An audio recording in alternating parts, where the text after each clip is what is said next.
O Coringa é um personagem que, com o passar dos anos, acabou ganhando essa mística em volta dele. Nos quadrinhos, ele sempre foi um personagem muito único, muito singular. Nem sempre ele foi esse personagem que a gente tem hoje em essência. No começo ele era mais palhaço mesmo, mais brincalhão, com aquele teor sádico desde o início, mas a versão que a gente tem hoje, no imaginário popular principalmente, é um personagem insano, ensandecido, principalmente imprevisível e fascinante pelo modo como ele é construído em praticamente todas as histórias. Mas nos cinemas, o Coringa ele se tornou icônico por causa do Heath Ledger. Todo mundo sabe disso, que a performance do ator foi impressionante e muitos chegam a dizer que é inigualável, incomparável. A gente também tem o Coringa do Jack Nicholson, tem do Jared Leto, tem o do Mark Hamill, que muitos também afirmam ser o melhor, porque só com a voz ele consegue transmitir uma veracidade e uma identidade muito própria, muito característica e que realmente é de arrepiar. Mas como o foco é o Coringa dos cinemas e principalmente o do Joaquin Phoenix, que vai ser aí o próximo vilão dos cinemas, cabe a gente comparar com o que a gente tem realmente nos cinemas e o que mais chama a atenção de fato. Porque o Coringa do Heath Ledger, ele ganhou também essa mística, não só por causa da performance, que foi excelente, que é espetacular, mas porque o ator morreu muito próximo da estreia do filme. Muitos conspiracionistas ainda dizem que ele morreu justamente por interpretar o Coringa. O próprio Jack Nicholson disse que interpretar um personagem desse calibre, desse tamanho, desse nível de personalidade é difícil, desgastante, que ele mesmo sofreu tentando encontrar o seu Coringa. E não é difícil acreditar nisso, porque, como eu falei, o Coringa é um personagem muito singular, muito único. Ele tem uma mentalidade, uma personalidade que é incompreensível.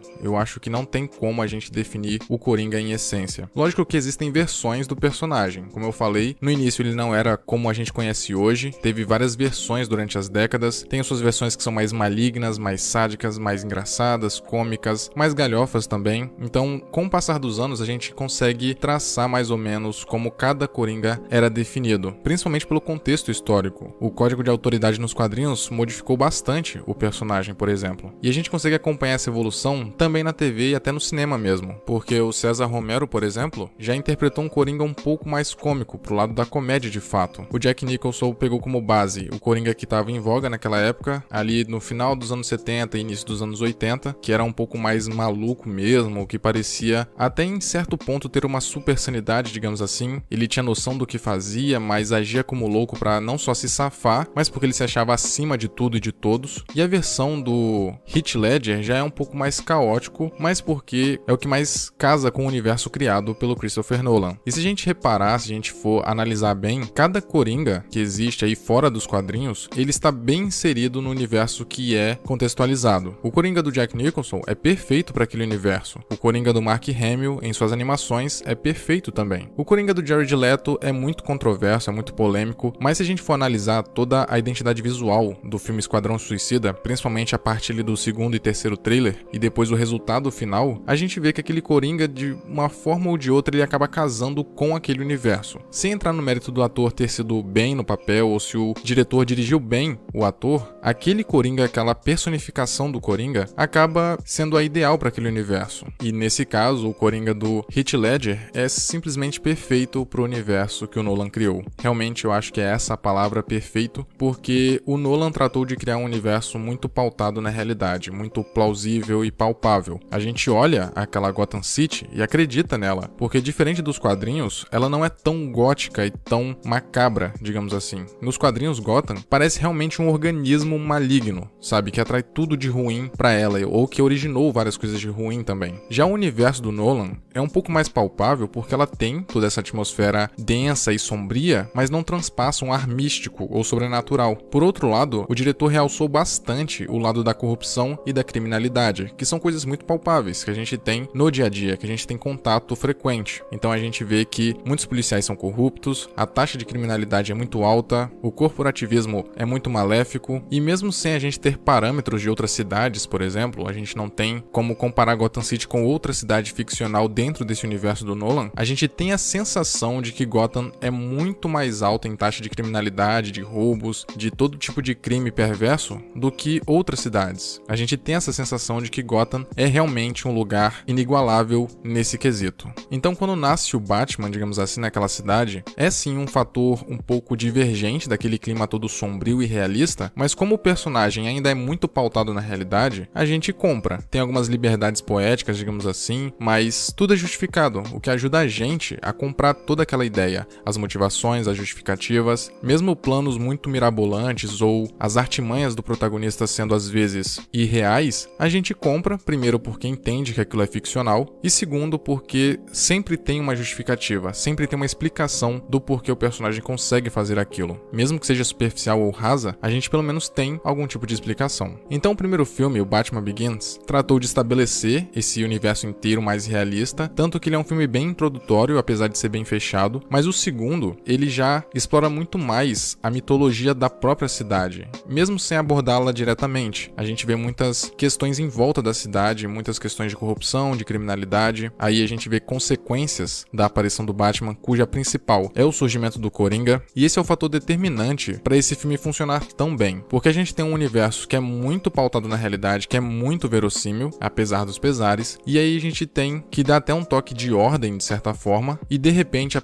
surge essa figura caótica e irreverente, que é o Coringa. O Batman estava lá para organizar as coisas, para diminuir a criminalidade, para prender bandidos, deter a corrupção e todo tipo de crime mesmo. Então, nos seus primeiros anos, ali seus primeiros meses, ele teve êxito, ele conseguiu pôr em prática muitos dos seus objetivos. E quando a cidade parecia estar chegando a uma ordem, chegando a um tipo de paz e harmonia, surge o Coringa, quase como uma figura inevitável mesmo. E como eu falei, isso é fundamental para esse filme ter funcionado tão bem e todos os aspectos dele, porque bagunça tudo o que o primeiro filme tinha estabelecido como narrativa dentro daquele universo. Como eu falei, a cidade estava ficando em ordem e de repente, subitamente aparece essa figura e desmorona praticamente tudo. Por isso que esse Coringa, ele é perfeito para esse universo, porque ele estava ali quase como se estivesse esperando aparecer algo para mexer com a cidade, para transformá-la em algo novo, algo diferente. Então, quando isso surgiu, ele finalmente apareceu. O vilão ouviu um chamado e pôde nascer, digamos assim. E o Heath Ledger, ele não só entendeu boa parte da psique do personagem do vilão, como ele entendeu qual tipo de vilão, qual tipo de personagem ele poderia entregar àquele universo. Não dava pra entregar qualquer tipo de Coringa, digamos assim. Não dava pra fazer uma mescla de todas as versões que já existiram nos quadrinhos. Não dava pra fazer um vilão simplesmente enlouquecido e que não ia pra lugar nenhum. Mas mesmo assim ele conseguiu manter talvez as principais características do personagem, que é querer ver o circo pegar fogo sempre, ter sua parcela de culpa nisso e tentar levar os cidadãos ao limite da loucura ou da sanidade. E é isso que a gente tem em tela. Gotham já era uma cidade meio maluca, digamos assim, já tinha todo tipo de criminalidade e perversão mesmo. Mas quando surge o Batman, de uma forma ou de outra surge também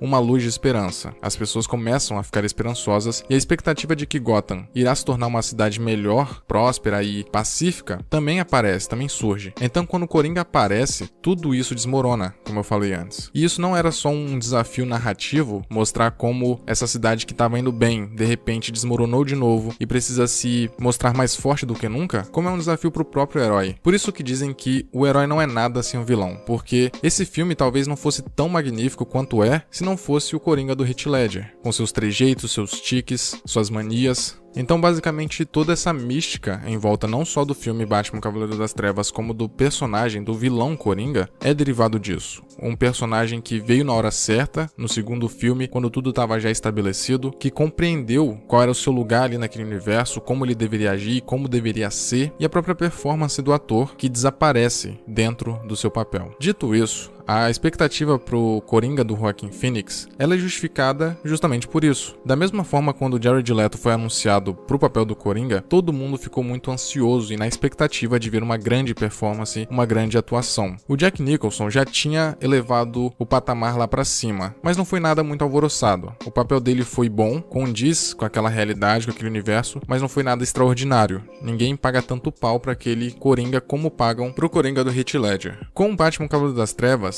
as expectativas foram enormes, não só por causa de tudo isso que eu já falei sobre a performance do Heath Ledger, como pelo fato do ator ter morrido posteriormente. Todos esses fatores acabaram contribuindo para exaltar essa figura, o Coringa. Então qualquer ator que viria depois já viria com essa expectativa do público, de todo mundo. Talvez até por isso mesmo a Warner demorou tanto para trazer o Coringa de novo às telonas, porque ela sabia da responsabilidade, sabia das expectativas e honestamente não tinha como superá-las porque eram muito altas, muito mesmo. A escolha do estúdio foi trazer um Coringa completamente novo, completamente diferente até mesmo de algumas versões mais clássicas dos quadrinhos. Não é como se ele fosse completamente inédito, mas foge bastante da figura que a gente está habituado a ver. E o Jared Leto, infelizmente, acabou sendo culpado, mesmo sem ter culpa diretamente, porque ele tentou fazer o melhor. O ator, ele tá ali sob a direção do diretor, é ele quem dá as coordenadas, digamos assim, a maneira como ele deve agir, como ele deve se portar, o que ele deve fazer. Lógico que o Jared Leto, ele tentou criar uma versão do Coringa que pra ele fazia sentido naquele contexto, mas o que ele criou foi com base em um contexto, justamente. Ele não tinha a liberdade de simplesmente criar algo do nada, da mesma forma que o Heath Ledger também não teve. Se fosse o Heath Ledger no filme do Esquadrão Suicida, provavelmente a gente não veria uma performance tão espetacular, porque a proposta de Esquadrão Suicida é completamente diferente da proposta de O Cavaleiro das Trevas. Então o Coringa do Jared Leto, além de ter toda a expectativa criada por causa do Coringa do Heath Ledger, ainda sofreu por causa da proposta do filme em si. A gente nem conseguiu ver o Coringa do Jared Leto direito. Foram poucos vislumbres do que o ator poderia entregar e infelizmente acabou sendo manchado pela qualidade baixa do filme. Mas tudo isso é só pra dizer que o Joaquin Phoenix tem uma grande tarefa, uma grande missão pela frente, que é entregar um personagem não só à altura do Coringa do Heath Ledger, como o melhor. E eu não falo isso como uma regra, é o que todo mundo tá esperando, mesmo que inconscientemente. Como eu falei, o Coringa ele tem essa mística, ele tem essa aura de vilão quase inalcançável. Muitos taxam o Coringa como o melhor vilão ou o maior vilão da cultura pop, e não é por acaso. O personagem realmente é muito complexo, não tem como defini-lo, principalmente pela sua imprevisibilidade. Em cada história ele é diferente, em cada história ele faz uma tragédia memorável e que contribui para essa figura vilanesca e maléfica dele. Então, querendo ou não, qualquer ator, por melhor que seja, ele vai sofrer muito com a pressão, com a expectativa e quando o filme for lançado, com as críticas, porque independente do papel dele, da performance dele ter sido boa, vão haver muitas críticas, vão haver comparações com os outros Coringas que existem, e isso é um mal que infelizmente a gente não consegue fugir. O que a gente pode fazer é torcer para que esse filme seja excelente, e honestamente o Joaquin Phoenix é um ator impressionante, é um ator inacreditavelmente bom. Basta ver aí seus últimos filmes, ou toda a sua filmografia mesmo, porque eu não lembro de algum filme onde ele tenha sido mediano ou ruim mesmo. Então é um ator que, por ele, dá pra confiar. Agora, a gente tem que sempre lembrar que o ator, ele tá sujeito ao contexto do filme, à proposta dele, ao roteiro e ao diretor. Então, por mais que o ator seja bom, seja o melhor que exista, ele ainda se submete a superiores. Ele tem aspectos que precisa seguir e tomar como parâmetro ou base. Então, minhas expectativas pro Coringa do Joaquin Phoenix são as melhores e as maiores, é inevitável, eu acho. Mas eu continuo com os pés no chão, esperando algo menos grandioso. Não acho que a proposta desse filme do Coringa seja ser algo muito pretensioso. Provavelmente vai ser uma história bem concisa, bem local, entre aspas, trabalhando a psique e a personalidade desse personagem específico. E lógico, vão ter referências a todo o universo do Batman, porque é inevitável mesmo. Mas eu acredito que esse filme, ele não vai fugir da proposta que está sendo mostrada, diferente de Esquadrão Suicida, que começou de um jeito e conforme as críticas iam crescendo na internet, ele foi se moldando e a gente percebe isso através dos trailers. O primeiro trailer de Esquadrão Suicida é de um jeito, o segundo é de outro e o terceiro é completamente diferente do primeiro. Então eu acredito que esse filme do Coringa vai ser o que está sendo prometido desde o início. Vai ser um filme de origem, meio que separado e isolado do Batman, como se ele não tivesse interferência, provavelmente. Vai mostrar talvez um lado mais humano do Coringa, mais triste e solitário mesmo, pelos trailers e pela campanha promocional, é isso que parece. E eu acredito de verdade que vai ter uma performance impressionante do Joaquin Phoenix. Eu tento deixar minhas expectativas bem baixas, mas, como eu já mencionei, é meio difícil, quase inevitável. Porém, eu acho que em Joaquin Phoenix a gente pode confiar. Mas e vocês? O que vocês estão esperando desse filme? O que vocês acham dessa discussão toda, dessa expectativa que é gerada automaticamente sempre que um ator assume o papel de Coringa? Diz aí nos comentários, deixa sua opinião sobre isso e eu vou ficando por aqui.